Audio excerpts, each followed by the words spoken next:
Código Startup. Porque las nuevas ideas se escriben en código. ¿Qué tal a todos? Bueno, continuamos en Exponente y tenemos una entrevista muy especial porque al otro lado de la línea, directo desde Holanda, tengo el gusto de estar platicando con Timo Krenn. Él es el director financiero y el cofundador de una empresa llamada Kartent. Y Kartent es una propuesta bastante interesante porque se dedica a vender tiendas de campaña reciclables. Son tiendas de campaña reciclables que se usan principalmente en festivales y están hechas a partir de cartón, una especie de cartón bastante robusto que puede aguantar el agua, bueno, la lluvia, el sol, en fin, una serie de eventualidades. Son bastante resistentes y al parecer bastante cómodas. Lo mejor de todo es que no dejan una huella ambiental, porque más del 25% de la gente que asiste a los conciertos, sobre todo en Europa, a los festivales que duran más de un día y que necesita uno llevar tienda de campaña, dejan la tienda detrás, y esto representa muchísimas toneladas de basura. De hecho, millones de toneladas de basura plástica que no se pueden reciclar. Así es que agradezco que esté conmigo Timo Krenn y vamos a hablar sobre esta iniciativa llamada Kartent, que ya tiene 21 empleados y ha crecido bastante en los últimos años. Por practicidad de la entrevista voy a cambiar a inglés. Vamos a tener esta conversación en inglés y pondremos subtítulos y la traduciremos para que ustedes puedan seguirlo. Así es que, bueno, without further ado, Timo, dankjewel. Thank you so much for this time. We'll be continuing with the conversation in English. Yeah, perfect. How are you doing over there? So thanks for the time. It's pretty late there in the Netherlands, so we certainly appreciate the conversation. Yeah, we're good. We are in the middle of our season, so it's actually getting quite busy here. We had our first month of like 3 small festivals now, and it's getting so we're right in the busy season, so I would say. I can imagine. Well, you have a fantastic idea. Honestly, the moment we saw what you guys do at Kartent, it really caught our attention. And I am a huge music fan, and I've gone to my fair share of festivals. So I can definitely attest to the amount of garbage that is actually generated after a particularly large festival. So how did you come up with this idea? How was Kartent born? One of my co-founders, he did the research for the Dutch government to create a beach house out of cardboard. It was supposed to be a sustainable beach house. And during this process, he realized that cardboard is actually so much more than just material to create boxes. Mm-hmm. If you use thick cardboard, you can actually construct houses out of it, or it's all temporary, but you can do a lot of cool stuff with it. And then after having seen the Glastonbury after photos with all the waste and plastic tents left behind, the realization came that you can actually do so much more with cardboard, and then started developing and creating some cardboard tents. And the funny thing of cardboard is you don't actually need a lot to start testing. You only need the quality of cardboard. So we were helped by a company called Smurfit Kappa. It's a huge cardboard manufacturer. And they helped us finding the right type of cardboard. And then with some prototypes and testing, it was just good to go. And let's see how things go. And then we just started offering it in the Netherlands in Dutch festivals. And it were mostly friends who purchased it. And they didn't believe in it so much, so they still brought their own plastic tent. So it was just in case backup plan. Uh-huh. But then they realized it actually worked really well. And there's some more benefits than just the fact that you don't have to carry it and don't have to bring it to the festival. It's also really convenient because it stays dark and cool. So, in the Netherlands, not so much of an issue, but in the more southern European countries, it's actually really nice that you have a tent that stays a bit cooler than the plastic tent. And it stays dark, so you get to sleep in. So if you imagine going to a festival, obviously you won't stop at 10 at night, so you will party during the night, and then by the time you head to bed, you actually want to sleep a bit. So with a normal plastic tent, when the sun rises, you can't really sleep because it's just as soon as the sun is up, your tent is like super light. And because of thick cardboard, it stays dark. So people really enjoy the fact that they get to sleep in. That's pretty cool. Uh-huh.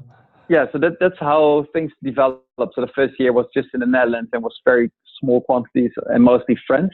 So they just checked it out and then gave us some feedback on the shape, on the size and everything. And during the second year, we developed new shape and more of a more of a proper tent. So the first year we had a triangular shape, which felt fairly small. And the second year we changed the shape a bit. So it's now 5 triangular, I would say.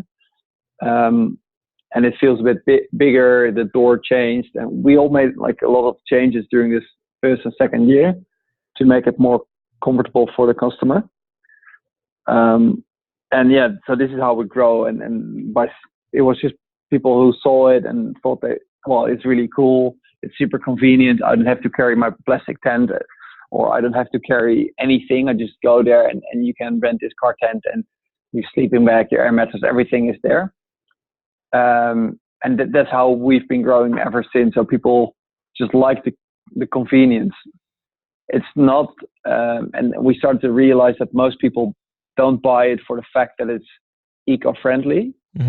They actually really, really like the convenience, and it's a good add-on that it's eco-friendly. So you can be eco-friendly by going to a festival without like really sacrificing a lot of things for it. I can imagine. How long has the company been working for? When did you guys found it? April 2015. Okay, so it's fairly recent, and you guys have grown quite a lot since then. You have 21 employees now, if I'm correct, right? No, that's not. No, we don't have 21 employees. We have a fair bit less, I would say. I think we're at 7, 8 now. Okay. But what we do have in summer, we have quite a large team. I think the team in summer is now 40, 45 people. Okay, so they go to quite large. Yeah, they go to festivals to set up the tents. That's our superhero team. They go to festivals and they ensure that all the tents are set up. They are at the festival and they're partying with you. So if you have any questions during the festival or anything, they will be able to help you. And they will do a check-in. They will give you they provide you with paint so you can paint your tent.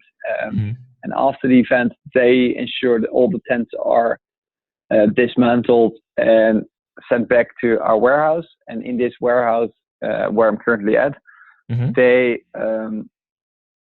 tents get returned on pallets. We have a machine here to upcycle the old tents. So instead of recycling the tents into the general paper or recycling stream, we get the tents back to our warehouse and we put it on our machine and make new cardboard products from it. So we don't recycle. We actually use the same cardboard to make new products. I see. I actually saw through your website that you develop lamps, stools, and several other things, which actually look quite cool. I would like to get a stool myself. That's it's a bit of a misconception, but it's quite surprising how resistant cardboard actually is. So if you find the proper thickness and the proper structures, you can develop some pretty sturdy things out of pure cardboard, right? Yeah, and that's we always try to find the balance between sturdy cardboard and affordable cardboard. Because I mean, you can make it like 10 times thicker, then it's gonna last like pretty much the entire season. But then also the price is gonna go up. So we trying to find a balance between like sturdy cardboard and short-term use. I see. And speaking of which, how much does renting or buying one of your tents cost? Because for what I understand, you can even book one of these tents and have it installed already at a festival, right? So So I'm not sure. That's how we work. Like at all the festivals where we offer the tent, it's all pre-pitched. Okay. So if you get there, you have a tent, and it's you can either get it equipped with a sleeping bag and air mattress, or just an empty tent. But we always pre-pitch it for you, and the reason why is that everybody likes the convenience. So if we just were to offer a cardboard like do-it-yourself package, then most people would be like, what's the use? It's nice, but I mean, then I have to do it myself. People can set it up wrongly. So we always offer the service. And the price depends per festival. So, because the festival has, like every festival, as you can imagine, has a different price level. Right. So it's really, there's no one fixed price. We always try to offer it as the cheapest pre-pitch solution. Mm-hmm. And I think we actually always do. We are always the cheapest pre-pitch solution. But as you can imagine, there's like festivals that are just more expensive, and these festivals demand a higher margin from us. So then the price has to go up. Oh, absolutely. Well, that only makes sense. But I actually saw that you already have some pretty good partnerships. You've partnered with some quite important festivals already in Europe, and you have set up really big camps already. So that speaks for itself. I mean, the company has grown consistently, and apparently you've found a pretty sustainable business model. So first of all, congratulations on that.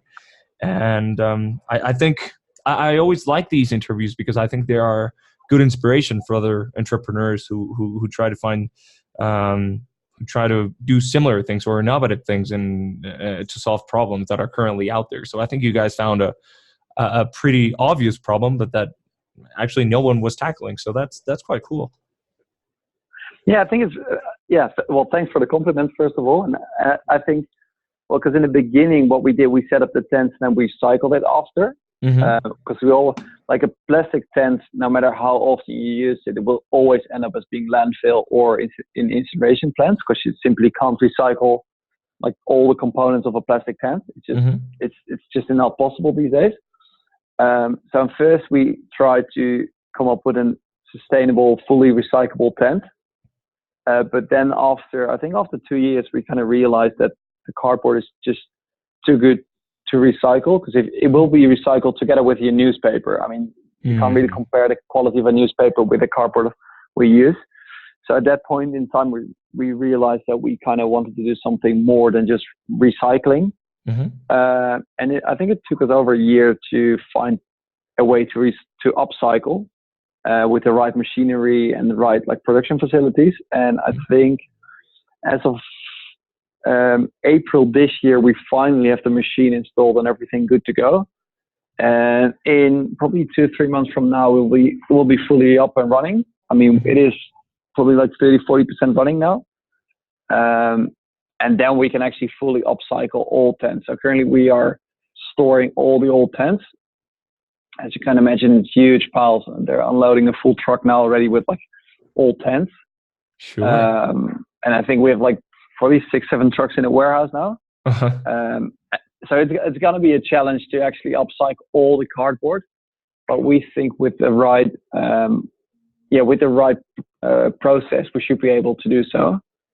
So that is our biggest challenge at this stage, like trying to find enough products to fully upcycle all cardboard into new products. I can imagine, because you mentioned that you partnered or you work very closely with a company called Smurfit Kappa. So Smurfit Kappa is apparently one of the largest suppliers of cardboard around the world. I didn't actually know them, but it turns out that they even have some operations in Mexico and in Latin America. So that made me realize how big this company is.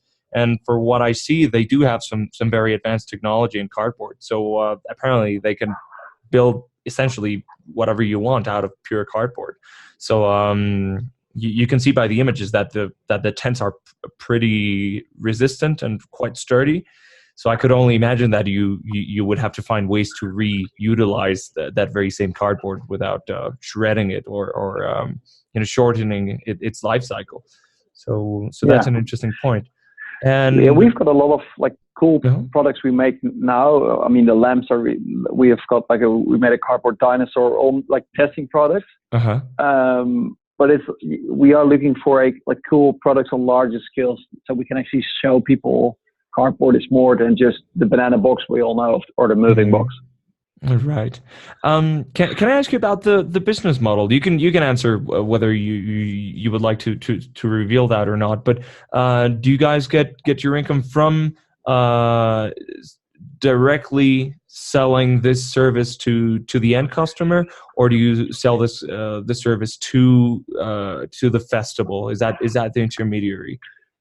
No, we always work together with the festival, and we offer our tents on the platform of the festival. But in the end, the one who pays for the tent is the end customer, the guys and girls who actually go to the festival. I see. And how approximately what is the price of say in an average size festival? What would Well, be just to have a reference? What would be the price of a tent at in the Kartent? Netherlands, we aim to sell them around 50 euros a tent Mm-hmm. for the entire festival to person for the weekend, or like Okay. depending on how long the festival takes. Well, some foreign festivals are a bit more expensive, but we always try to position it as low as we can. So it Mm-hmm. really depends on the festival itself. But that is actually quite impressive. I would have guessed it was actually more expensive because by what I've seen on the videos, the tents look incredibly resistant. So that is quite accessible, and that is very surprising.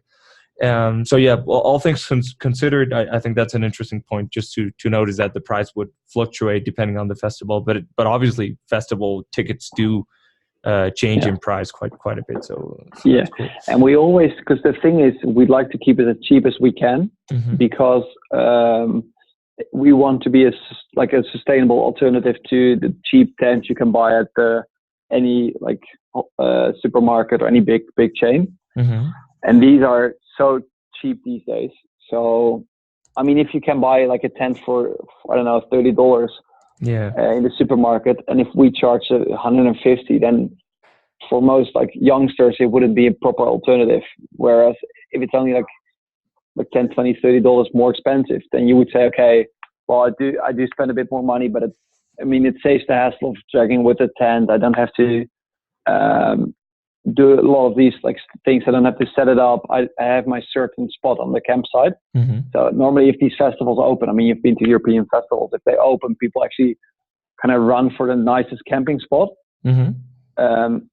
But if you have a reserved spot, yeah, why bother? Then you can also show up a bit later and just go to your tent, drop your stuff, and go partying. So Absolutely. there's a lot of people willing to afford this premium for this service. Well, and it's essentially the convenience. That's fantastic. You actually made me think of that very critical issue, because you can go nowadays to, for instance, we have Decathlon now here in Mexico, which has made quite an impact among sports warehouses and sports products, if you will, and you can get tents and those kinds of things for quite a low price. And sometimes it makes you wonder, well, I better really use this, or this better really last, because otherwise it'll be a shame just to throw all this plastic to the garbage. So I think that's a great alternative. I don't do a lot of camping myself, but I think if I were to go to a festival, I would definitely consider this, because it's just more, way more comfortable, and I wouldn't have to carry it around. So that's a great alternative. Can you take the tent with you though, if you wanted to bring it back home? Well, technically you could, but it's not. I mean, it's not designed for home. Well, you can put it in the garden, but the transport is kind of an issue. Mm-hmm. So we transport in trucks, Mm-hmm. like full trucks, which is Right. the easiest way of transporting. I mean, I can fit a few in my car, but then I can't fit any people. So, Okay, so that makes it's a bit of sense. either or. Yeah. Okay, I'll just ask you a few last questions, because I think this could be interesting for other entrepreneurs and for the general public here in Latin America. How about some challenges? What were the main obstacles that you had to overcome when you started with the company? How was it for Kartent, especially in the first couple of years? Well, I think obviously the first year it's a lot of convincing. It's a lot of convincing people that it's actually waterproof. It's a lot of convincing festivals that it's actually a good plan. It's waterproof. It's fireproof. It's windproof. Like all these basic things that you will ask if someone offers you a cardboard tent. Mm-hmm. And to be honest, I would have done the same. So there was a lot of like creating the material, creating the good vibe, and a lot of us being young idiots believing in an idea and actually pushing it until there were people actually who thought we had a brilliant idea. Mm-hmm. So that was the first challenges. And then like our second biggest challenge became, how can we offer setting up services in pretty much all over Europe and all over the world, because we realized that offering a tent is fine, but it's not something sustainable enough. You have to be able to offer like everything. So a festival wants to work with us, says like, okay guys, it's fine, I'll enable you to sell on my festival, that's all fine, but I'm not going to do anything. So I need you guys to be fully responsible for setting up, for hosting and dismantling afterwards. Otherwise it's a no-go. And this meant that in 2017, we had a really cool year, because it was the first year that we actually started targeting all European festivals. But we also had a really hectic year, because it meant that we actually had to go to all European festivals to set up these tents. So with this, we were only with like 2.5 at that stage. We were with 3, but one was still graduating. So it was a bit of a challenging summer, so to say. So we had to, I think we did 7-8 festivals in the weekend, which involved a lot of driving, and it actually took us like a good 4 months to, like after that summer, it took us a good 4 months to come up with a solution, how to find the right people who actually cared about Kartent enough to do this. So I can imagine. So I think that was our biggest challenge at that stage. And our current challenge is just how can we keep the structure whilst growing. I think that every like small startup or like scale up in the first years has a similar problem. Like, okay, we're doing really nice things, but it's really hard to actually pause everything you're doing and take a step back and just actually realize, okay, is this the right way? Should we go there, or shouldn't we? And should we take a different approach? Because for us, it's like, okay, that's money, that's good, let's go there. And at some stage, like, yeah, well, maybe it wasn't the smartest thing to do. Maybe we should focus on other things. So that's currently our biggest challenge. Like, how can we keep the right focus? Yeah, I can only imagine that. And like you said, I remember I once went to Coachella in California. That was in 2012, and just the heat was incredible. It was in mid spring, and the sun was quite overwhelming. And I remember just being there for a couple of days was already exhausting. So I can't even imagine being there actually working. And loading and unloading tents and going to different festivals. I mean, that's quite respectable and very, very remarkable. If you had to share some valuable lessons, I mean, you already mentioned some really good insights, but if you were to share some more lessons with other potential entrepreneurs or people who are considering launching their own business, what would you have any ideas? Yeah, I would say just go for it. I mean, it's been so much fun. It's been such a journey, and I think like every day is still it's a lot of fun. But I would, I think our biggest lesson in the last years is, take maybe a day every other week without laptops and sit just there and discuss together. Okay, what should be a long-term vision be, and what should we do in a month or two, instead of keeping focus on short-term things. That is actually a great insight that I don't believe we have mentioned that yet in the show. So I really appreciate you saying that, because sometimes you can become so overwhelmed with day-to-day tasks and deliveries, issues, and so on that particularly startups get carried away, and sometimes you lose track of what your long-term vision should be. So that is definitely important. Well, Timo, dankjewel. I really appreciate this time once more. It has been a very exciting conversation. I don't know if there's anything else that you would like to add. Perhaps your social networks or your webpage where people can get a bit more information about Kartent.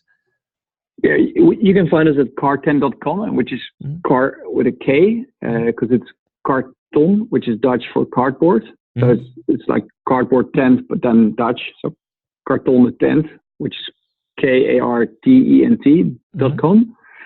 And well, since we're not not present in the Mexican market, I think if there's anyone who has thoughts on Mexican expansion or has like big Mexican camping events or has any thoughts on how we can work in the Mexican market, that's always welcome. And they can either send an email to info@kartent.com or contact us via Facebook or social media. It's all fine.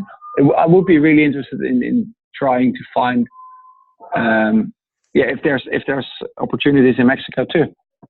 Well, I think a lot of people would be interested in that, and we do have some really big festivals now, which the industry is growing quite remarkably. So I think you could find some potential partners over here. Thanks for that advertisement. That's amazing. I think we could think of a few people. Cool. Well, looking forward to hearing from them. Great. Well, Timo Krenn, I really appreciate this time, and we'll keep an eye on Kartent, and we hope to have you on the show in a near future. Best of luck, and also keep enjoying the festival season. Yeah, thanks so much, and thanks for the cool interview. Well, thank you. That's been it for the moment. Él es Timo Krenn, el director financiero, CFO y cofundador de Kartent, junto con su socio Jan Porteine.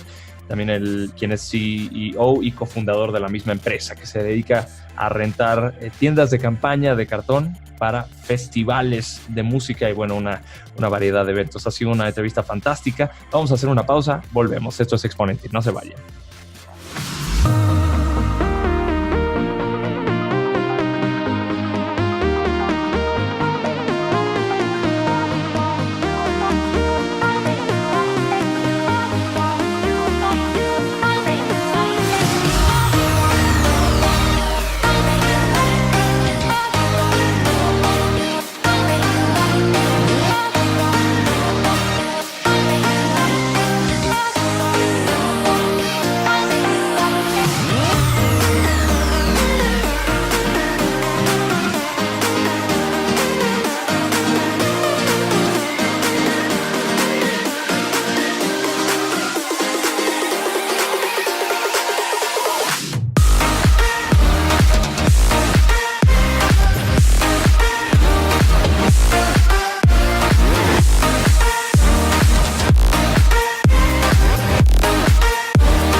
Plataforma digital, comunicación alterna, posibilidades ilimitadas. INCU, espacio comercial. Volvemos.